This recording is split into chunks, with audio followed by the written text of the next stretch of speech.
Je vous propose de démarrer cet après-midi donc cette université territoriale organisée par l'IHEST, la région Occitanie et la Caisse des dépôts, Banque des territoires. Donc, merci à toutes et à tous d'être présents cet après-midi. Ce matin, nous nous sommes concentrés sur la manière de poser le débat sur l'industrie, poser des constats, des définitions et éclairer les mots du débat, comment on parlait d'industrie aujourd'hui. Donc cet après-midi, nous allons nous tourner vers une autre dimension, comment on peut se projeter finalement dans l'action collective, dans l'action territoriale, à travers plusieurs contributions, dont des contributions de collègues de différentes régions ou collectivités ou territoires en France et en Europe. Donc nous avons une traduction donc en espagnol pour nos amis d'Andalousie qui est assurée. Et cet après-midi va se dérouler donc en 3 temps. Un premier temps autour d'une conférence introductive donc de Sarah Guillou et Gabriel Collettis. Ensuite, nous basculerons en groupe de travail, mais la méthode des groupes de travail vous sera présentée tout à l'heure de 15h30 à 16h30. Et puis à 16h45, nous reviendrons en séance plénière pour partager les travaux des groupes et organiser une discussion collective autour des travaux des différents groupes. Comme ce matin, je vais donner la parole donc à Sarah Guillou puis à Gabriel pour 15-20 minutes de propos introductifs et nous aurons une vingtaine de minutes d'échanges et de rebonds entre nous. Merci beaucoup pour votre présence, Sarah Guillou, et je vous laisse tout de suite la parole. Merci beaucoup pour cette introduction. Je vous remercie aussi pour cette invitation. Je suis ravie de participer à cette université territoriale sur un sujet qui a pris une amplitude particulière depuis la pandémie, même si la question générale de la désindustrialisation, bien avant la pandémie, c'était déjà une question qui était un motif d'inquiétude, ou en tout cas d'intérêt.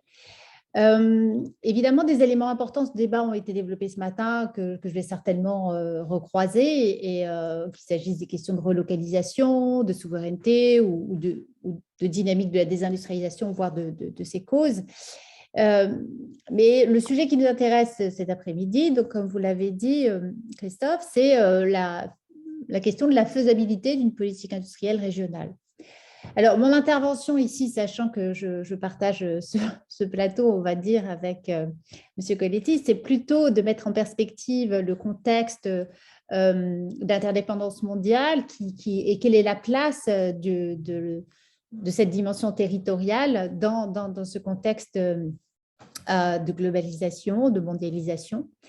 Et donc, mon intervention consistera à poser le cadre dans lequel une telle politique régionale peut se penser pour arriver ensuite, dans ce cadre, à poser les jalons d'une politique industrielle régionale.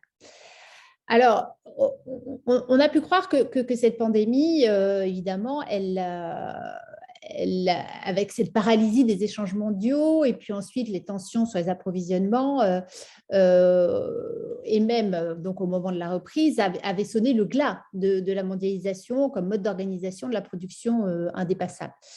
Et les pourfendeurs de la mondialisation ont sauté sur l'occasion pour démontrer qu'un autre modèle était possible et que l'interdépendance était sinon risquée, du moins elle pouvait même être dangereuse, et qu'un repli sur le local pouvait être une voie à privilégier. Donc, on a eu cette dimension locale et territoriale qui est revenue assez importante. Or, je pense plutôt qu'après la pandémie, ce qui n'est pas totalement terminé, mais disons qu'on semble en sortir, le monde est plus compétitif et interdépendant que jamais. Et c'est ça que je voudrais rappeler ici dans ce propos liminaire. Donc, évidemment, depuis maintenant 2 ans, en décembre 2019, on a ce déclenchement de la pandémie dans une petite partie du monde, mais c'est une partie du monde où on sait qu'en fait se produisent un certain nombre de composants stratégiques pour les industries automobiles, de semi-conducteurs, les fibres optiques, l'acier. Et cette paralysie de cet endroit du monde va mettre à jour l'interdépendance productive de l'économie mondiale. Puis ensuite, l'expansion au reste du monde de ce virus va faire que renforcer cette prise de conscience de la fragmentation internationale de la production. Et c'est une prise de conscience qui va arriver à la conscience de tout le monde, alors qu'elle était connue que des spécialistes. Et ce qu'il faut savoir, c'est qu'au moment où éclate la pandémie, mais encore aujourd'hui, l'organisation de la production, elle est telle que rien de ce qui se produisait en Chine ne pouvait rester sans incidence sur le panier de consommation standard du reste du monde. Et donc, dès qu'il y avait un arrêt de production quelque part, en chaîne, on avait une réaction dans le reste du monde.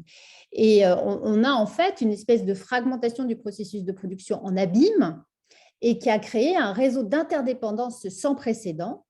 Et quand éclate la pandémie, on est dans cette fragmentation de la production et cette organisation de la production essentiellement manufacturière qui se fait dans l'ensemble du monde, parce que très peu de régions du monde ne participent pas à ce réseau d'interdépendance productive. Et donc, ce qu'il ne faut pas perdre de vue quand même, c'est que cette fragmentation, et c'est là où on en reviendra à la question de la politique industrielle, cette fragmentation et cette distribution géographique des différents fragments de la production, elle est le résultat des stratégies d'entreprises qui ont cherché à saisir les opportunités de la mondialisation. Et pourquoi?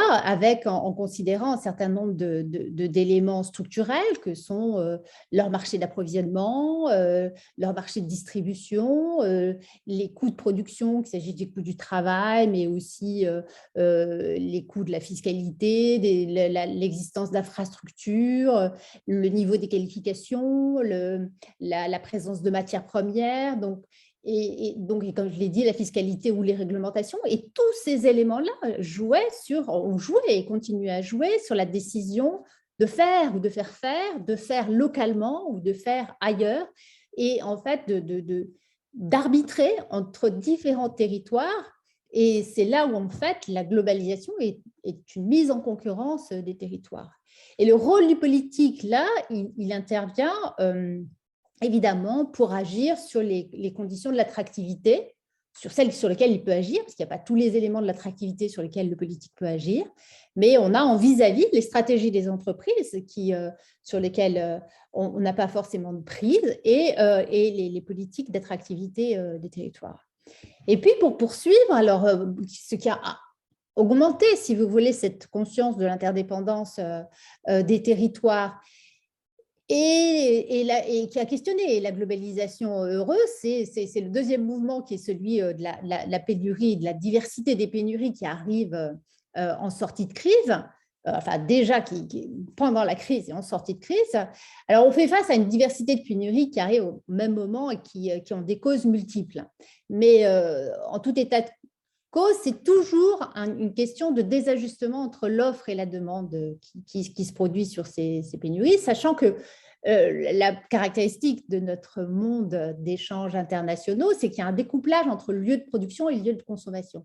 Mais c'est moins le fait que ce lieu de consommation et de production ne soit pas au même endroit qu'il y a des pénuries, que le fait qu'il y a un désajustement entre le montant de la demande et le montant de l'offre. Et les causes de ces désajustements sont différentes. Il peut y avoir évidemment des causes réglementaires, il y a eu des barrières au mouvement des marchandises, des arrêts de production parce qu'il y a eu des fermetures d'usines, il y a eu la question de la congestion des ports aussi qui ont eu du mal à se remettre en marche. Il y a eu aussi l'incident sur le canal de Suez. Et puis, par ailleurs, du côté de la demande, on a eu une hausse soudaine pour certains produits, qu'il s'agisse des masques, des respirateurs, des semi-conducteurs, avec en face des capacités de production lentes à se développer.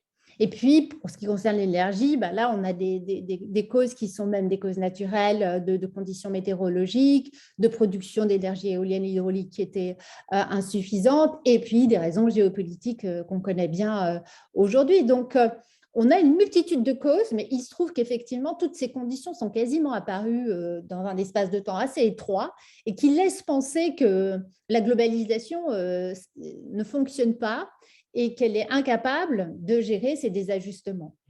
Et c'est ajouté à cela un choc supplémentaire qu'on sous-estime, enfin, qu'on sous-estime dans son effet macroéconomique, c'est le choc sur la demande, c'est-à-dire que les pays riches ont mis en place des plans de relance assez importants dans l'objectif de recouvrer en fait les niveaux d'avant-crise.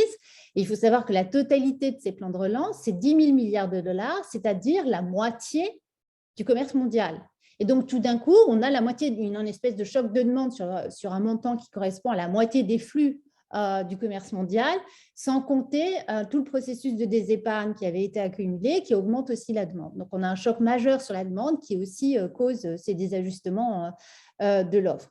Alors, ce n'est pas inutile de rappeler les raisons de ces pénuries parce que, encore une fois, ce que je veux montrer ici, c'est que les causes de ces pénuries qui laissent entendre que la globalisation, en tout cas l'organisation mondiale de la production de cette manière-là ne fonctionne pas, ne sont pas une question de localisation, de où est l'offre, où est la demande. Ce n'est pas la distance qui sépare l'offre et la demande qui est forcément… Ça peut jouer sur le timing, mais ce n'est pas cette distance qui est la cause du désajustement, c'est le fait qu'on a un vrai écart fort à un moment donné du temps entre l'offre et la demande. Et ce n'est pas une histoire de localisation.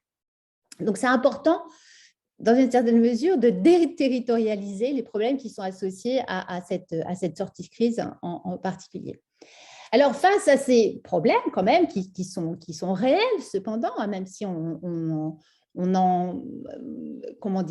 les causes ne sont pas toujours bien associées, on a pensé qu'effectivement, il fallait réindustrialiser et donc penser une politique industrielle qui promeut le développement de l'industrie, ou en tout cas le retour de certaines capacités de production, ou qui promeut le développement de capacités de production pour gagner en interdépendance et être plus résilient face à ces chocs sur l'approvisionnement. Alors, c'est vrai d'autant plus ce type de considération sur des biens qu'on a jugés stratégiques. Alors, c'est la question de savoir qu'est-ce qu'on définit comme étant stratégique ou de première nécessité. Mais de toutes les manières, on a vu naître des injonctions à réindustrialiser dans tous l'échiquier, enfin, ça traverse tout l'échiquier politique. C'est difficile, évidemment, de se positionner contre une augmentation des capacités de production. Tout le monde est bien d'accord là-dessus.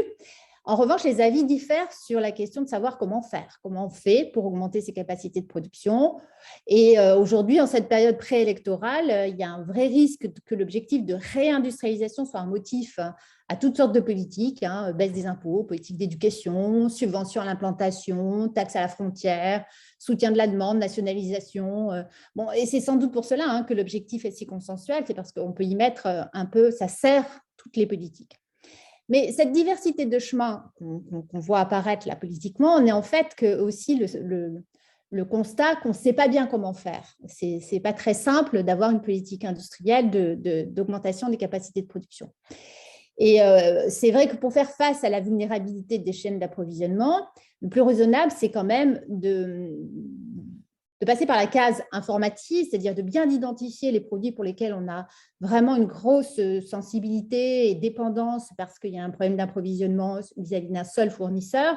Et cette identification, elle est importante, elle peut se faire au niveau régional, c'est souvent les chambres de commerce qui font cet effort-là. Et ça, c'est vraiment un effort, quelque chose qu'on a, une prise de conscience importante, et c'est peut-être un des éléments de cette politique industrielle, il me semble, qui sera important pour l'avenir, c'est d'identifier les besoins sur un territoire et les dépendances et interdépendances existantes. Donc, dans la mesure du possible, c'est sans doute la première chose qu'on ait à faire pour pouvoir être plus réactif. Mais s'attaquer à des causes plus structurelles, c'est plus compliqué. Aujourd'hui, l'état de la spécialisation française, c'est le fruit non pas des politiques des 5 dernières années, mais de 30 années d'histoire industrielle, sinon plus, de culture industrielle, de choix collectifs et de choix des entreprises. Donc, si les injonctions à réindustrialiser, elles se généralisent dans les discours, dans les faits, on assiste plutôt à une course technologique. Et en fait, c'est surtout la politique d'innovation qui a supplanté la politique industrielle. Et c'est important d'un point de vue régional parce que la dimension technologique, c'est une dimension difficile à appréhender au niveau régional, et je vais expliquer pourquoi.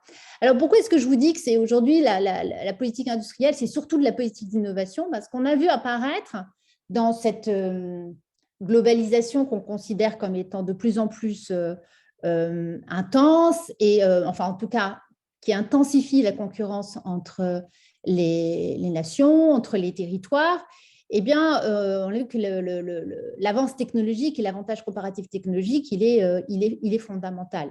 Et on le voit bien, par exemple, dans la dernière politique présentée par Emmanuel Macron en octobre 2021 sous France 2030. Il y a une liste de priorités stratégiques, une dizaine de priorités stratégiques en face de laquelle on met des milliards. Évidemment, il n'y a pas des nouvelles technologies, mais on voit bien qu'on pense que la résolution de certains problèmes sociétaux, que ce soit les problèmes d'environnement, de disposition d'énergie et autres, elle passe par la technologie. Donc, il y a une vraie croyance dans la technologie et c'est dans l'idée qu'on va investir dans la technologie qu'on va pouvoir régler et changer la spécialisation du tissu productif français. Donc, alors, il faut garder à l'esprit qu'en fait, le fait que cette politique de soutien à l'innovation ait remplacé des politiques industrielles plus défensives qui faisaient appel à des outils de politique commerciale, ce n'est pas sans ironie parce que les politiques de soutien à l'innovation, elles reposent en fait sur une théorie très simple, c'est l'idée qu'il y a des externalités positives. Et donc, la puissance publique doit intervenir parce que l'initiative privée est insuffisante à investir suffisamment dans la recherche et développement pour satisfaire le bien-être social. Donc, la motivation, c'est il y a des externalités positives à la recherche et développement, ça justifie l'intervention publique. Mais l'existence de ces externalités, et c'est là que ça peut rentrer en contradiction avec la territorialisation des politiques industrielles, parce que l'existence de ces externalités vous dit que si vous faites une politique de soutien, ça profitera au-delà de votre territoire. C'est toute l'ironie en fait de ces politiques-là. Pour le dire de manière un peu condensée, aujourd'hui, les pays riches profitent de la politique de montée en gamme des Chinois, c'est-à-dire du fait qu'ils investissent dans la R&D. Ceci étant dit, ce que je veux dire par là, c'est que la science ne peut être nationale, ni elle ne peut être régionale. En revanche, l'innovation, elle est bien dans un processus concurrentiel et de plus en plus, on sait que la course technologique conduit à ce que le gagnant rafle la mise. Donc, la science n'est pas territorialisable, on va dire, mais l'innovation, très souvent, elle va peut-être consacrer un champion et des compétences sur un territoire. Donc, là, on est bien dans une course technologique où il faut innover en premier et être suffisamment suivi par les concurrents pour dominer le marché mondial. Et ça laisse un peu de place quand même à un soutien à l'innovation, mais il ne faut pas perdre de vue que ce soutien à la recherche et développement, c'est difficile d'être confiné sur un espace, en tout cas que le rendement de cet investissement profite qu'à l'espace sur lequel on a investi. Donc, pour aller plus loin, dans ce contexte d'interdépendance qui en fait a été confirmé par la pandémie, même s'il a bousculé l'idée, même si elle n'était pas tellement reçue par tant de monde que ça, que la globalisation c'était une globalisation heureuse, mais on ne peut pas dire qu'on soit sorti de l'interdépendance et qu'on soit revenu à des stratégies locales clairement. Ceci étant, il ne faut pas perdre de vue que le global est toujours là. Les interdépendances sont toujours là, mais cette globalisation, elle met en concurrence des territoires. Et c'est la localisation du faire comme du savoir-faire qui joue également dans cette concurrence des territoires. Alors, est-ce que la notion de politique industrielle régionale a un sens ? Si on entend la politique industrielle comme le fait d'influencer, voire de changer les spécialisations, voire de maintenir et promouvoir, parce qu'il n'y a aucune spécialisation qui ne soit acquise. C'est-à-dire que dans le changement technologique tel qu'on le connaît, si on veut promouvoir des spécialisations, il faut toujours penser à avoir toutes les conditions pour qu'elles se déploient et se développent et se perpétuent. Donc, une politique industrielle qui a pour objet de développer des spécialisations, sinon de les faire naître, elle peut se penser au niveau d'un territoire pour une raison première, c'est qu'il existe un effet majeur qui donne de la place au territoire, c'est l'effet d'agglomération. L'effet d'agglomération, on sait que c'est un rendement économique positif. l'effet d'agglomération, c'est de mettre ensemble des savoir-faire, des gens, des sous-traitants, des compétences, c'est de créer des écosystèmes, à la fois donc, de qualification, mais aussi d'entreprise. Et on sait que cette agglomération a un rendement économique positif. Donc, ça veut dire que penser au niveau du territoire, ça a évidemment du sens. Mais il faut penser cette politique à la fois dans son interaction avec le monde. Et donc, il faut, je pense, exclure l'idée de déployer des chaînes de valeur locales, puisque l'état de la fragmentation du processus de production fait que ce serait finalement se couper de certaines opportunités que de vouloir penser une chaîne de valeur à l'horizon, enfin en tout cas de dimension strictement locale. Et évidemment, dans le contexte français, on peut difficilement se couper de l'interaction avec le national. On sait qu'on est dans un État jacobin et cet État, il est tel qu'on a l'ensemble des moyens et des règles qui tendent à être très homogènes. On n'a pas de pouvoirs régionaux en France qui permettent d'être totalement indépendants des décisions nationales. Donc, on doit penser la politique industrielle dans son interaction avec les impulsions nationales, les impulsions européennes, mais aussi l'interaction vers le monde, puisqu'il n'y a pas d'industrie du futur qui ne puisse aujourd'hui être compétitive sans penser la conquête de marchés internationaux, puisque les industries du futur seront des industries avec fort contenu technologique, ce qui veut dire bénéficier d'économies d'échelle, ce qui veut dire avoir des tailles de marché suffisantes et donc se déployer à l'international pour avoir cet avantage compétitif et technologique. Donc, penser une politique industrielle régionale, ça a du sens parce que les effets d'agglomération, ça compte, parce que on ne peut penser la globalisation sans exclure qu'il y a une mise en concurrence des territoires. Et donc, on peut penser l'attractivité des territoires et déployer des éléments qui rendent plus attractifs les territoires. La seule limite que je vois, c'est surtout le fait qu'aujourd'hui, la dimension technologique des politiques industrielles rend difficile l'appropriation de l'investissement que pourrait faire la puissance publique dans le financement de la recherche et développement. Donc, il faut aller au-delà de la dimension proprement technologique de la politique industrielle. Voilà, merci. Merci beaucoup. Et je vais tout de suite donner la parole à Gabriel Koletis pour présenter sur le même sujet un autre angle d'analyse et notamment les travaux donc, du Club d'analyse économique. Gabriel, vous avez la parole. Merci. Alors, donc, je vais à la fois parler en mon nom, puisque depuis pas mal de temps, je travaille sur ces questions de développement industriel, de trajectoire territoriale, de changement technologique, mais en même temps, c'est un exercice un peu contraint, en ce sens que je voudrais aussi faire connaître l'existence et les travaux du Club d'analyse économique. Donc, je vais essayer de jouer sur les deux tableaux en même temps et également essayer entrer en dialogue avec Sarah par rapport à ce qu'elle a dit, puisqu'elle a dit des choses tout à fait intéressantes et passionnantes, avec lesquelles je suis globalement d'accord, mais pas avec tous les éléments, disons, de sa démonstration. Alors, le Club d'analyse économique, tout d'abord, quelques mots. Je crois que c'est une institution qui mérite d'être connue. Donc, je vais indiquer quelle en est la finalité, pourquoi ce club existe, comment il fonctionne, quelle est son organisation, son originalité, et je développerai par l'exemple des travaux que le club a conduits depuis 2 ans, c'est-à-dire depuis en fait le début de la pandémie, ce qui n'est pas anodin. Alors, le club d'analyse économique de la région Occitanie, c'est d'abord ce qu'il n'est pas. Ce n'est pas un club d'affaires, c'est-à-dire ce ne sont pas des chefs d'entreprise qui sont là pour faire des affaires, pour nouer des relations. Ils peuvent le faire sur le côté, mais ce n'est pas le cœur de l'existence du club d'analyse économique. En fait, le club d'analyse économique, sa finalité, c'est d'éclairer en quelque sorte les politiques régionales, de participer à la production de connaissances ou de représentations partagées, de penser en prospective le futur de l'économie régionale et surtout d'adresser au Conseil régional un ensemble de recommandations, voire même de préconisations.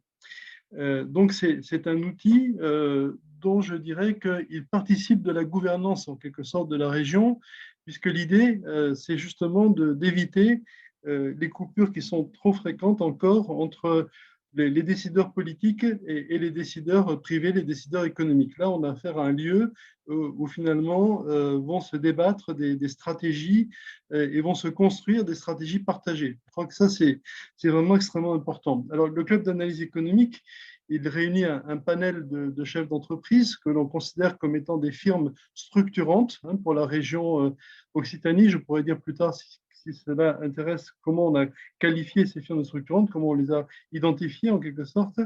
Donc, c'est à peu près 70 chefs d'entreprise sur la plupart des secteurs économiques et surtout industriels de la région Occitanie et sur à peu près tous les territoires. Donc, ces chefs d'entreprise, au nombre de 70, sont accompagnés dans leurs travaux par des experts, par des personnalités qualifiées et aussi par des économistes que j'essaye de piloter. Donc, chaque année, le club identifie un thème de réflexion, une interrogation en accord avec le conseil régional. Donc, il y a beaucoup d'allers-retours, c'est le cas en ce moment, entre la région et le club d'analyse économique pour définir en quelque sorte la feuille de route du club d'analyse économique pendant un an. Au bout d'un an, donc, le club d'analyse économique produit ce qu'on appelle une note de mutation. Et cette note de mutation a toujours la même structure. La première partie, c'est l'analyse de la question qui est posée, l'état de l'art, en quelque sorte, et les représentations partagées par les chefs d'entreprise de la question. Et la seconde partie, eh bien, c'est une seconde partie qui est centrée sur les préconisations donc, que le club adresse à la région. Les membres du club, ce sont pratiquement toujours les responsables au niveau numéro 1. Alors ça, c'est quelque chose qui est très important, et ce sont toujours ceux-là. Ce ne sont pas les N-2, N-3, N-4, c'est toujours des dirigeants du plus haut niveau et ils ne sont jamais représentés par quelqu'un d'autre. Ça, c'est très important aussi. C'est-à-dire que ces gens, ces chefs d'entreprise finissent par se connaître. Le club d'analyse économique, dans sa première mouture, existe depuis 2008. Donc, ça crée des habitudes de travail et un climat de confiance qui est évidemment tout à fait essentiel pendant la progression des travaux. Puisque les travaux durent un an, eh bien, différentes notes peuvent circuler qui vont capitaliser progressivement l'avancée des connaissances. Et de ce point de vue-là, il faut saluer aussi le soutien humain, organisationnel, logistique que ADOC, l'Agence de développement économique, apporte aux travaux du club d'analyse économique. Alors, quelle est l'originalité du club? Ça, c'est une question qui est souvent posée par rapport, par exemple, au Conseil économique, social et environnemental, puisqu'il existe évidemment d'autres institutions qui peuvent éclairer la région. L'originalité principale, outre le fait, et c'est peut-être une faiblesse, je ne sais pas, du club, qu'il n'intègre pas les représentants des syndicats ou des associations, c'est donc un club de chefs d'entreprise, accompagné d'experts et d'économistes, c'est que lorsque le club a produit une note de mutation avec des recommandations, des préconisations, eh bien, le conseil régional se doit d'apporter une réponse aux préconisations qui lui sont adressées. Donc, le conseil régional ne peut pas, en quelque sorte, classer verticalement la note de mutation et s'y intéresser plus ou moins. Il s'est engagé à produire une réponse aux chefs d'entreprise, et c'est ce que les chefs d'entreprise attendent. Ils savent que les préconisations qu'ils vont adresser vont être étudiées par le conseil régional.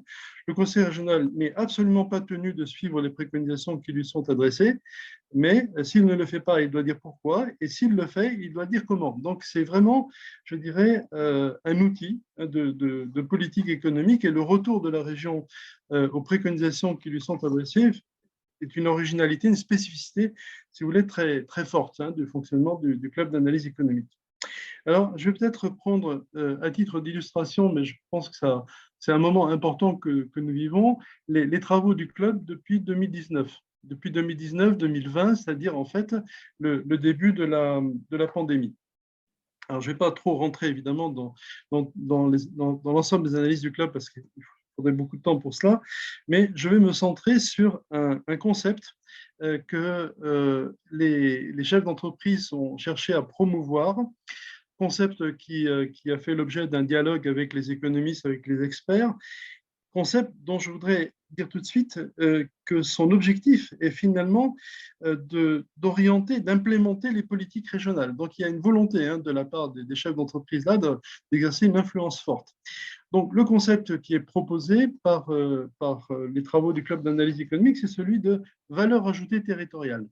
L'idée, elle est finalement relativement simple, c'est que si le Conseil régional soutient par les politiques qu'il met en œuvre les entreprises de la région, eh bien, la réciproque doit être vraie, en ce sens que les entreprises qui vont bénéficier de ce soutien eh bien, vont s'engager à contribuer à l'accroissement de la valeur ajoutée territoriale. Donc oui, c'est un jeu en quelque sorte gagnant-gagnant. On ne va pas soutenir des entreprises pour que finalement elles se développent à l'international sans retomber sur la région. Donc l'idée, c'est véritablement de faire en sorte que les entreprises qui sont soutenues eh bien, contribuent en retour, en quelque sorte, à l'accroissement de la valeur ajoutée territoriale. Alors, cette valeur ajoutée territoriale, elle est analysée dans les travaux du Club d'analyse économique. Elle est même contextualisée, puisqu'on a utilisé cette approche sur l'aéronautique, on l'a utilisé sur l'agroalimentaire, on l'a utilisé sur les industries liées à la santé et même sur le tourisme. Au niveau général, comment faire pour que les entreprises participent à l'accroissement de la valeur ajoutée territoriale? En fait, trois modalités ont été suggérées par les chefs d'entreprise. Première modalité, qui n'est pas la modalité privilégiée, mais qui est quand même une modalité importante, c'est d'augmenter la production en volume. Il est clair que si les entreprises développent leurs investissements sur le territoire régional, créent de nouvelles capacités de production, la valeur ajoutée territoriale va évidemment augmenter. Ce n'est pas, encore une fois, la voie qui est nécessairement privilégiée, qui est celle, en quelque sorte, d'une croissance quantitative. La deuxième voie, c'est plutôt d'accroître la valeur des produits, la valeur des services offerts. Donc, en effet, comme le disait Sarah tout à l'heure, des produits, des services plus innovants. Donc, la question de l'innovation, de la qualité des produits est une question tout à fait centrale. Mais je préciserai là qu'il faut, dans cette démarche-là, intégrer pleinement des produits plus innovants ou des process plus innovants parce que plus respectueux de l'environnement, parce que plus conformes en quelque sorte aux objectifs du développement durable. Donc ça, on a pu le voir à travers, je pourrais illustrer l'agriculture, l'industrie agroalimentaire ou encore l'aéronautique. On peut certes vendre davantage d'avions, mais on pourrait aussi imaginer d'en vendre moins, plus cher. Et des avions qui seraient à ce moment-là plus durables, dont la consommation énergétique serait plus faible, dont la maintenance serait moins coûteuse, dont la recyclabilité serait mieux assurée. Donc là, on a évidemment une approche en termes de coûts qui, pour les compagnies aériennes qui vont acheter ces avions, qui dépasse de très loin le simple coût d'acquisition. Donc, on a beaucoup réfléchi à cette notion de coût complet ou de coût global qui contrebalance un coût d'acquisition qui pourrait être en effet plus élevé. Donc, on voit bien que la valeur ajoutée territoriale, elle peut également s'accroître par la valeur des biens produits et pas uniquement par le volume des biens produits. La troisième façon d'augmenter la valeur ajoutée territoriale pour les chefs d'entreprise, c'est finalement, et ça rejoint quand même beaucoup de choses qui ont été dites ce matin, de développer au niveau territorial les interactions entre les acteurs économiques qui sont donc présents dans la région Occitanie. Et là, on va croiser, je vais en parler dans quelques instants, avec des travaux qui ont été menés par le cabinet Utopie, en matière de métabolisme économique. L'idée, c'est de dire que, évidemment, il n'est nulle question d'une quelconque autarcie de la région, mais entre une région qui serait totalement ouverte et une région qui serait totalement fermée, il y a quelque chose qui est intermédiaire et qui est intermédiaire de manière différente selon les régimes productifs des différents secteurs. C'est-à-dire que la question ne se pose pas dans les mêmes termes dans l'aéronautique, dans l'agriculture ou dans la santé.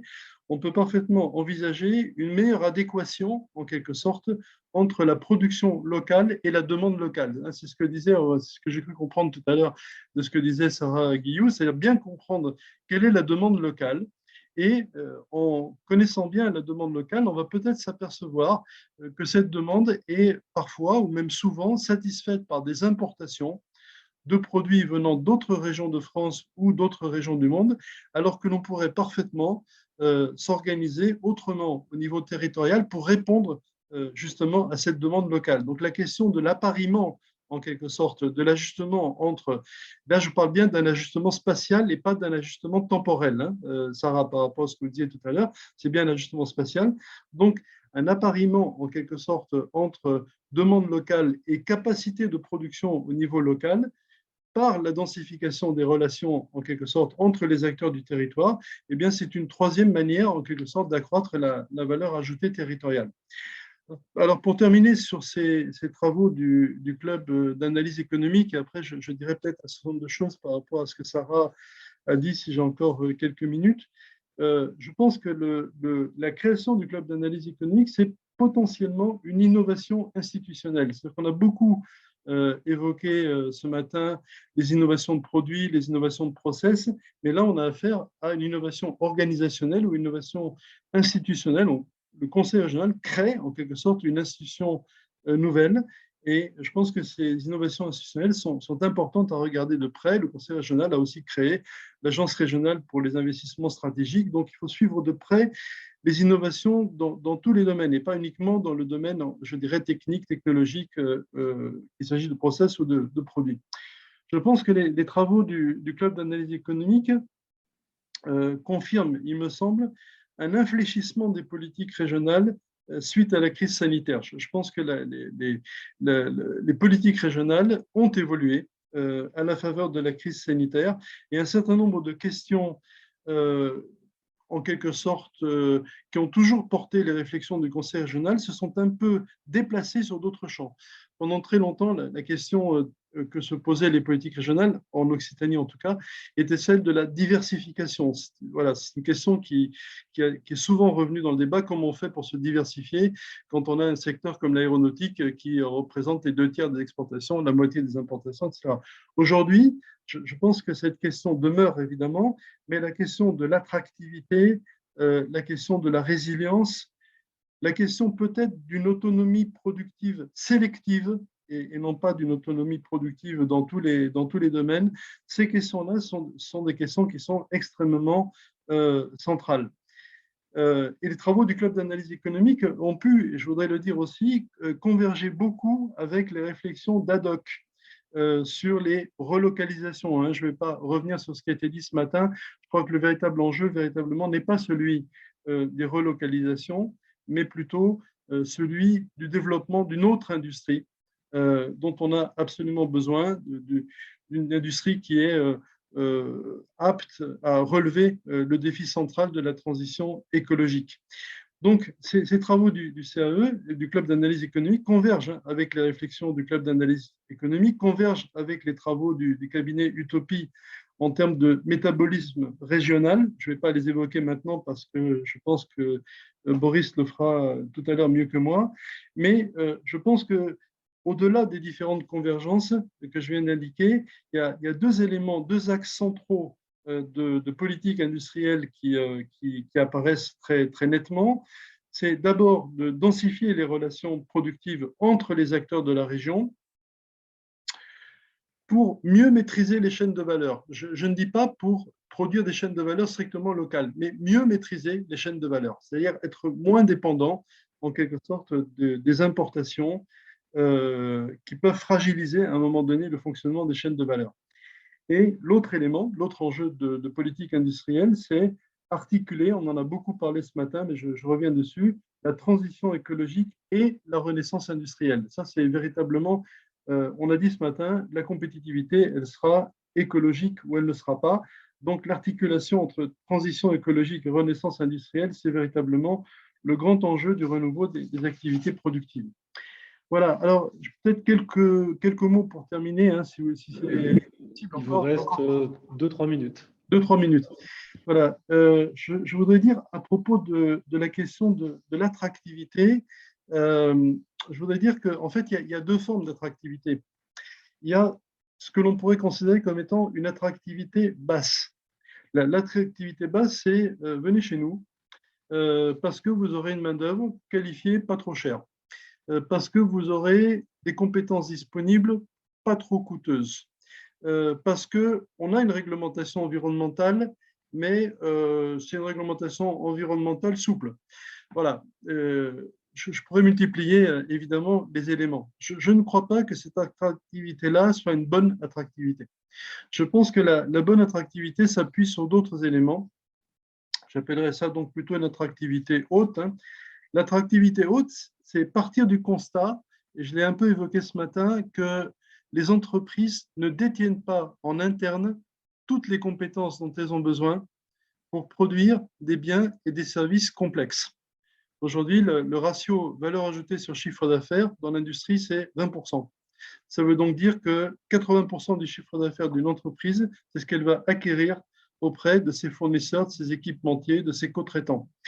Donc, si une région, un territoire est capable de mettre à la disposition des entreprises des compétences organisées, des compétences en réseau, des compétences identifiées, qui sont complémentaires à ce qu'elle peut elle-même mobiliser, puisqu'elle externalise, mais elle a quand même aussi un cœur de compétences. Alors évidemment, cette offre de spécificité régionale en matière de compétences eh bien, est un facteur d'ancrage territorial très fort.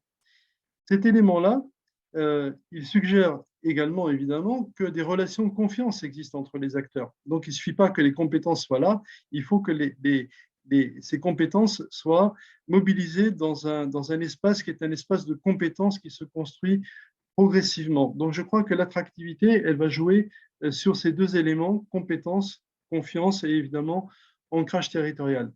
Et je voudrais dire peut-être pour terminer que est-ce que les politiques d'innovation supplantent complètement les politiques industrielles? Je ne le crois pas. Je ne le crois ni pour l'État, ni pour les régions. D'ailleurs, si on regarde les politiques de l'État français, qui se sont construites progressivement, mais si je prends uniquement la dernière période, c'est-à-dire depuis 2017, depuis que M. Macron est président de la République, on a eu effectivement un programme extrêmement technologique, usine du futur, très centré sur le numérique, très centré sur le numérique. Mais on n'a pas que ça. On a à côté de cela, et on en a parlé ce matin, territoire d'industrie, qui n'est pas un programme d'innovation. C'est un programme que je ne vais pas détailler, que Guillaume Basset a évoqué ce matin, responsable du programme Territoire d'industrie. On a France 2030 et France Relance, dont la composante transition écologique est très forte. Alors évidemment, la transition écologique passe aussi par le numérique, je suis bien d'accord avec ça, mais pas uniquement par le numérique. Donc on a quand même, chemin faisant, une sorte de politique industrielle dont je ne dirais pas qu'elle est systémique d'emblée, mais qui se construit progressivement avec des briques successives qui peuvent être mises en complémentarité. Et je crois que ça, c'est tout à fait central et ça peut se retrouver au niveau régional. Donc moi, je suis bien d'accord avec l'importance des effets d'agglomération. Simplement, ces effets d'agglomération ne sont pas spontanés. C'est-à-dire qu'il ne suffit pas de mettre des acteurs dans un même espace pour que spontanément, ils coopèrent. Pour qu'ils coopèrent, il faut d'autres ingrédients, et en particulier la mise en réseau, l'intermédiation, tout ce qui va faire qu'un écosystème peut fonctionner. Et je terminerai simplement en disant que de ce point de vue-là, la proximité géographique a des avantages. C'est que ce n'est pas simplement la diminution des coûts de franchissement de la distance. La proximité géographique, c'est ce qui permet, lorsque deux acteurs se rencontrent en face à face, de mobiliser des savoirs qui sont des savoirs tacites. Il est beaucoup plus difficile de mobiliser et de révéler des savoirs tacites à distance. Et ces savoirs tacites, eh bien, ils sont mobilisables lorsque les acteurs peuvent aisément se rencontrer. Voilà, je vous remercie. Merci beaucoup, Gabriel. Donc, le temps est venu des questions ou des rebonds, hein, puisque vous allez pouvoir prolonger à travers les exemples concrets dans les ateliers, puis en plénière ensuite. Et pour le moment, je n'ai pas de remarques sur le chat ou de demande de parole. Donc, est-ce qu'il y en a? Oui, ils peuvent lever la main. Jean-Marc. Tu vois, toi? Jean-Marc Dessat. Je veux bien prendre la parole. Oui, bonjour. Vous m'entendez? Oui, allez-y. Très bien. Non, juste un petit rebond, effectivement, sur les deux dernières interventions. Gabriel a eu la bonté, parmi les convergences de travaux en région, de mentionner aussi, en plus du travail sur le métabolisme économique et du club d'analyse économique, le travail fait sur les relocalisations et localisations par l'agence ad-hoc. Et effectivement, il me semble, par rapport à ce qui a été dit tout à l'heure, que la période était très propice pour faire un tri dans cette notion d'interdépendance entre ce qu'elle a de favorable et ce qu'elle a de défavorable, tel que la crise a pu le montrer, au moins sur la période la plus aiguë. Et ça a fait dégager une sorte de notion de dépendance dommageable ou pas, qui peut servir parfois et qui a servi de fil rouge pour savoir quelles étaient les chaînes de valeur ajoutée, donc les filières au sens strict, qui méritaient sans doute une approche de politique de réindustrialisation. Et ça à l'échelle régionale. Et effectivement, il y a convergence, comme l'a dit Gabriel Colettis, entre les différents exercices conduits, ce qui est heureux sur les principales filières régionales. Et justement, il me semble, comme le disait Gabriel Colettis là encore, qu'on est plutôt en train de sortir de l'équation politique industrielle égale politique d'innovation, plutôt que de la retrouver. Parce que cette équation, je l'ai bien connue à Bruxelles il y a longtemps.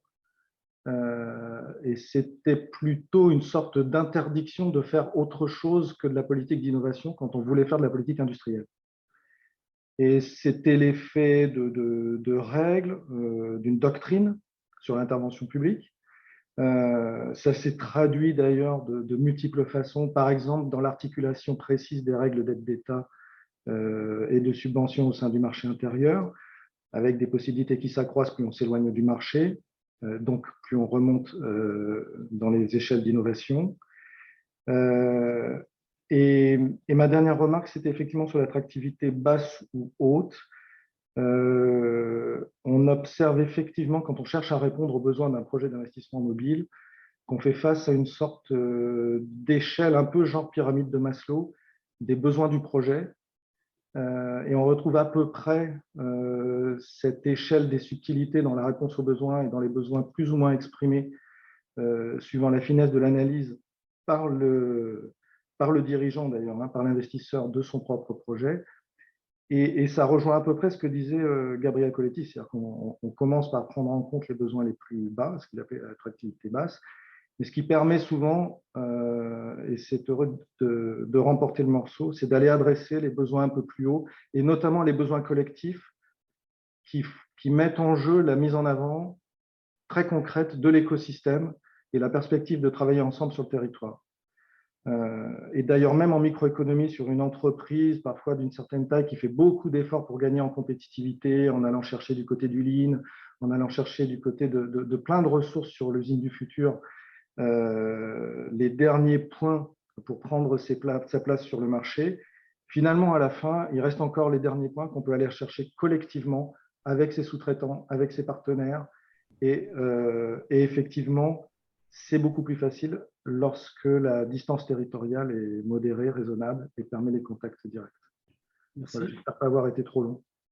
Non, merci beaucoup. Il y a Laurent Joly qui a demandé la parole. Oui, merci. Merci On beaucoup est pour ces également. interventions.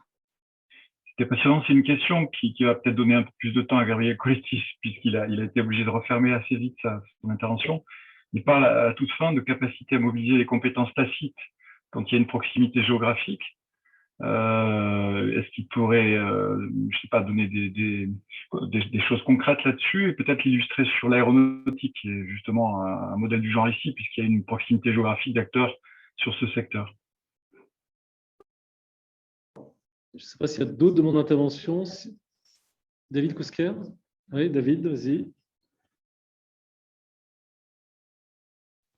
Oui, juste un tout petit ajout par rapport à ce que disait Sarah Guillou sur le lien entre politique industrielle et politique de l'innovation. Il y a aussi un autre élément qui compte beaucoup dans ce domaine, c'est la politique de la concurrence, qui d'une certaine façon a tenu lieu aussi de politique industrielle ou de non-politique industrielle. Et bon, ça n'apporte pas grand-chose forcément de dire ça, sauf que très concrètement, il y a, avec la crise du Covid, les subventions de minimis qui peuvent être attribuées librement sans justement être examinées au regard de la réglementation sur la concurrence ont été doublées.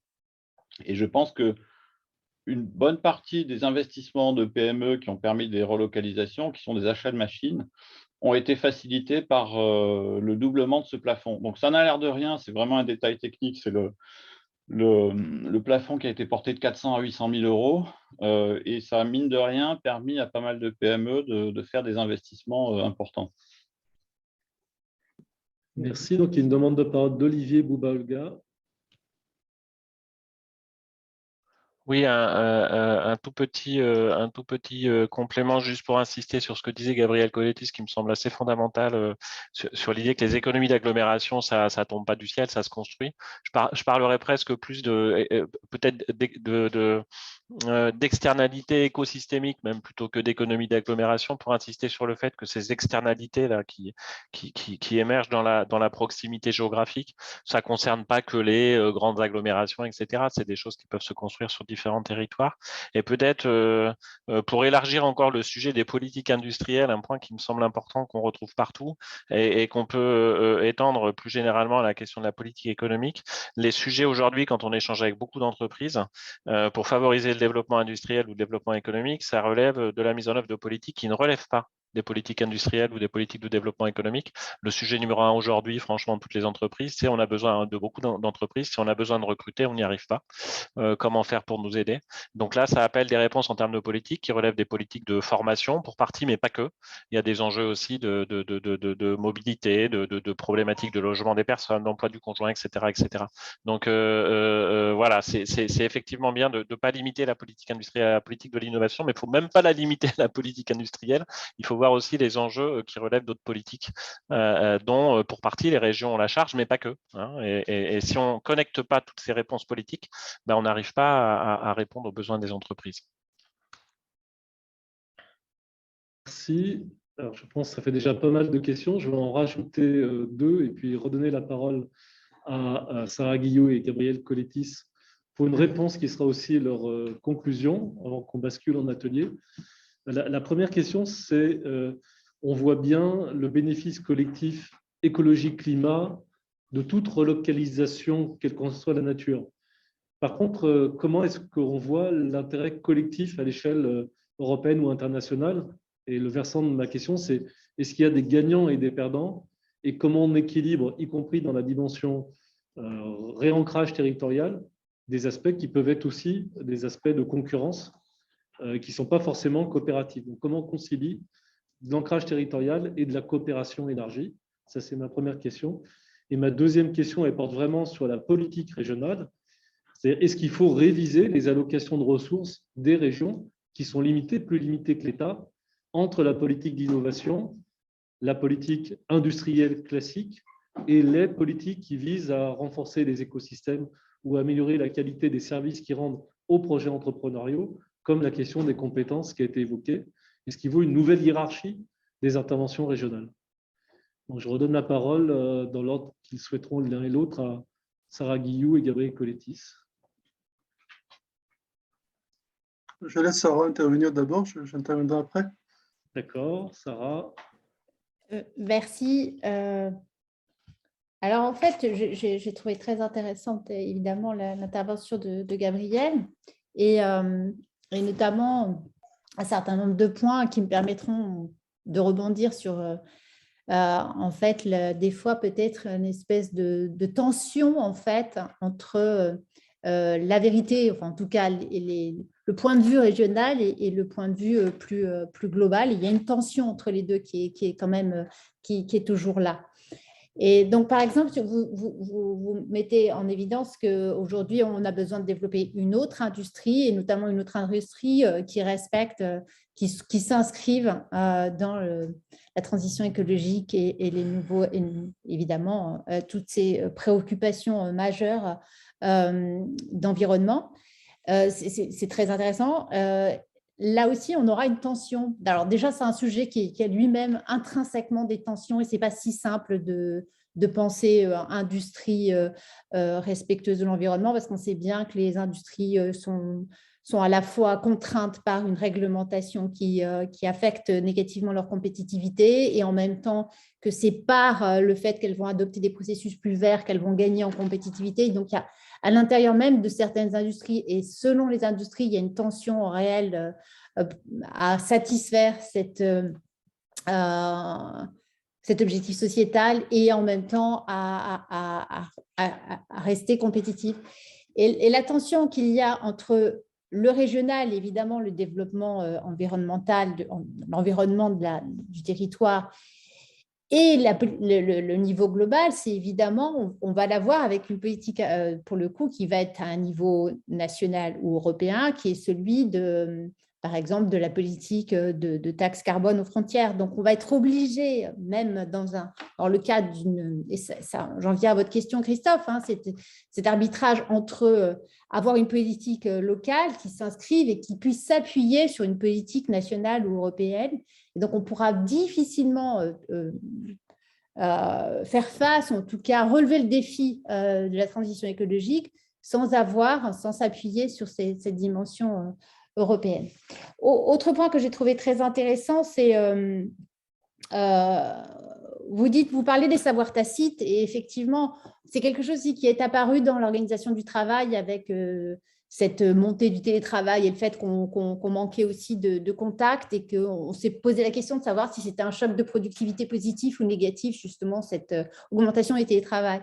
Et ça repose aussi cette idée que le contact entre les gens et la proximité distancielle, la proximité géographique, du coup, au niveau du territoire, mais le fait que les gens se rencontrent, ça crée effectivement un savoir et des connaissances qui sont irremplaçables, en tout cas qui sont remplaçables sans le contact. Donc, c'est intéressant à cet égard. Mais là aussi, on a une tension parce qu'on a bien cette tendance-là, on a bien l'existence de ces savoirs tacites et en même temps, on a une autre tendance qui a été mise en évidence par Richard Baldwin dans son livre Globotics, qui consiste à avoir de plus en plus en fait, de services et de travail qui vont être délocalisés. Et donc, on a de plus en plus une partie du facteur travail qui potentiellement pourra s'inscrire dans une globalisation des flux. Et ça, c'est tout le propos de Richard Baldwin, et c'est une tendance forte quand même, qu'il ne faut pas exclure, qu'on va délocaliser une partie du travail parce que justement, en raison des outils numériques et aussi de toute cette intelligence artificielle, on va pouvoir déplacer beaucoup plus facilement le travail qu'on ne l'a fait jusqu'à présent. Donc, on aura cette tendance-là et elle fait face effectivement à d'autres tendances, mais il y a bien une tension entre les deux. Et puis, j'avais aussi perçu une autre tension, mais je ne sais pas si je vais m'en souvenir. C'est sur le fait que vous dites la politique industrielle, ce n'est pas simplement la politique d'innovation, c'est vrai. Et je suis d'accord avec l'idée aussi que ce qui affecte le tissu productif, ce n'est pas simplement la politique industrielle, et que la politique de l'emploi, elle peut également jouer justement en ces temps où on a des problèmes de tension sur le marché du travail. C'est vrai qu'au niveau européen, on a eu un peu un changement de paradigme aussi avec un amoindrissement de l'objectif concurrentiel avec une acceptation de la nécessité d'avoir des champions européens, c'est un peu plus dans l'ère du temps, on va dire, à Bruxelles qu'autrefois. Ceci étant, c'est quand même apparu ce changement de paradigme dans la concurrence forte qui existe entre le pôle européen, la Chine et les États-Unis. Et la concurrence qu'il y a entre ces trois territoires, c'est bien une concurrence qui est d'ordre technologique. Et donc, aujourd'hui, la politique industrielle européenne, elle est d'ordre technologique, puisque les plans d'intérêt commun, ceux qui fédèrent les investissements et qui cherchent à créer des pôles de recherche et d'investissement, c'est bien l'axe technologique qui est privilégié. Donc, ça ne veut pas dire que l'axe territorial a disparu, ni dans France 2030, ni dans la politique européenne, mais là aussi, on a quand même une tension entre ces deux dimensions. Merci beaucoup. Donc, on est un peu pris par le temps, donc je donne la parole à Gabriel Politis. Oui, alors peut-être 3 minutes maxi, Gabriel, s'il vous plaît. D'accord. Alors, je pense que pour revenir à la question qui était posée par Laurent tout à l'heure, Laurent Joly, Je pense qu'il ne faut pas confondre les données, les informations qui sont extraordinairement codifiées et qui peuvent circuler à distance sans aucune difficulté particulière, avec les connaissances qui, elles, ne le sont pas, surtout lorsque l'on est confronté à des problèmes productifs inédits. Lorsqu'une entreprise est confrontée à un problème qu'elle n'arrive pas à formaliser, un problème technologique, mais pas nécessairement technologique, ça peut être un problème organisationnel, eh bien, ce ne sont pas des données, des informations qui doivent circuler, ce sont véritablement des connaissances tacites. Et ces connaissances tacites, en effet, dans le face-à-face, elles s'échangent ou elles se révèlent beaucoup plus facilement. Et lorsque le projet est terminé, lorsque le problème productif est résolu, il ne reste pas rien. Il reste quelque chose qui est essentiel. C'est la mémoire des situations de coordination antérieures réussies. C'est-à-dire que lorsque des acteurs ont réussi ensemble à résoudre un problème productif ou à développer un projet, ce projet laisse dans leur mémoire quelque chose d'important, quelque chose qui est vivant et qui va pouvoir servir à d'autres coopérations. Donc, je crois que ça, c'est vraiment tout à fait central. Premier point. Deuxième point, sur la hiérarchie des politiques, c'est la question que pose Christophe. Et évidemment, il y a un reclassement des hiérarchies, je suis bien d'accord. Mais je crois que l'enjeu principal aujourd'hui est celui qu'a pointé Olivier tout à l'heure, Olivier Bouba-Olga, c'est de mettre en œuvre des politiques à caractère systémique. C'est-à-dire qu'on ne peut pas, avec plaisir Laurent, on ne peut pas aujourd'hui continuer d'avoir au niveau régional, au niveau territorial, au niveau national, d'un côté des politiques de formation, de l'autre des politiques de transport, de l'autre des politiques de développement économique, de l'autre des politiques de développement durable, des politiques d'infrastructure, etc. Ce n'est pas possible. C'est-à-dire qu'au niveau d'une région, puisqu'il s'agit, ou d'un territoire, puisqu'il s'agit d'élaborer un nouveau modèle de développement, un modèle de développement, il est intrinsèquement systémique. Donc, comment élaborer un nouveau modèle de développement en ayant des politiques qui sont des politiques sectorielles? Donc, au-delà du reclassement que vous évoquez, Christophe, à juste titre, je crois que le caractère systémique ou non, mais c'est très difficile évidemment, des politiques à engager est extrêmement essentiel aujourd'hui. Et je terminerai en disant que finalement, je crois qu'il ne faut pas opposer les politiques nationales aux politiques régionales ou aux politiques européennes. Toutes ces politiques sont en fait des politiques enchevêtrées, très clairement, et non pas emboîtées. Nous ne sommes pas dans un univers d'emboîtement, nous sommes dans un univers d'enchevêtrement. Donc la politique territoriale, elle va s'enchevêtrer très logiquement avec les politiques nationales, elle va s'enchevêtrer avec des politiques européennes. Voilà. Et pour terminer, en 30 secondes, les tensions qu'évoque Sarah, moi je les comprends très bien. Et je crois qu'il y a une tension qui est une tension très importante, c'est la tension temporelle. C'est-à-dire que les politiques que nous évoquons, ce sont des politiques de long terme. Ce sont des politiques qui vont nécessiter du temps. Est-ce que les entreprises qui sont très souvent contraintes par les marchés, est-ce qu'elles ont le temps qui leur est nécessaire? Pas toujours. Donc là, il peut y avoir une contradiction. Et cette contradiction, je pense que l'acteur public peut apporter des éléments de réponse pour gérer la contradiction entre le court terme et le long terme. Merci. Et ça pose du coup des questions de coordination des acteurs publics régionaux, nationaux, européens dans leur politique, dans leurs récits, dans leurs discours, ce qui serait un autre débat. Je vais vous remercier donc tous les deux, Sarah Guillou, Gabriel Collettis. Bien sûr, vous restez avec nous et je laisse la parole à Étienne Collignon pour expliquer comment vont se passer la suite de nos travaux.